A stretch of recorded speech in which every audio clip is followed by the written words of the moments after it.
Well, the big story of the day, in a 6-3 ruling, the Supreme Court decided presidents have immunity for official acts carried out in office, but do not have immunity for unofficial acts. This case stems from the charges brought against former President Trump for his alleged involvement in attempts to overturn the 2020 election. So this means the former president's election interference trial is now on hold. The lower court will have to decide which of the president's alleged actions were official and which were unofficial. Anchor Anthony Antoine joining us now live with someone who can help break this all down for us. Anthony. Yeah, Rashi and Caroline, thank you so much. It is a very historic day here today, and we're trying to unpack the ruling here from the Supreme Court. And joining me is Emily Berman, law professor at the University of Houston. I want to start quoting some of the dissent here from Justice Sotomayor. She says, "With fear for our democracy, I dissent." Those are very strong words. Do you think this ruling today now creates a shield for presidents in the future to create criminal acts, or at least this blurs that line?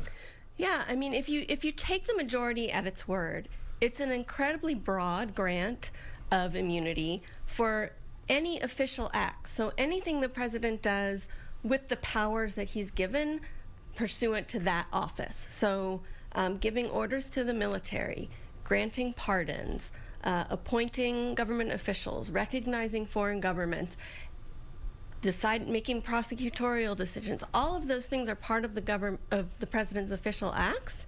And if you take Justice Roberts' majority opinion on its face, Justice Sotomayor is correct that this allows any exercise of official authority, regardless of the motive and regardless of whether it would be lawful for anyone else to do it. And, you know, she did not hold back in her dissent. She goes on to say, for example, if the president orders the Navy SEAL Team 6 to assassinate a political rival, immune. Organizes a military coup to hold on to power, immune. Takes a bribe in exchange for a pardon, immune, immune, immune. Some might read that and say that's a bit extreme for her to say those words, but others might think that's pretty much par for the course based on how broad this dissent or this ruling is. Yeah, and these are all hypotheticals that came up at the oral argument, and the court seemed quite concerned about the ramifications of any rule that would result in that sort of thing being subject to immunity. And for that reason, most people thought this decision was not going to grant as much immunity as it ended up doing. And so I think both she and the rest of us who've been watching are surprised to see that the opinion actually doesn't say anything that would prevent the president from using SEAL Team 6 to assassinate a political rival. And that seems to be the thing here. How do you figure out what's official and what's unofficial, and how much pressure are we putting on the lower courts now based on this ruling? Yeah, that's a great question. So the court distinguished between official and unofficial acts. Unofficial acts do not have immunity, official acts do.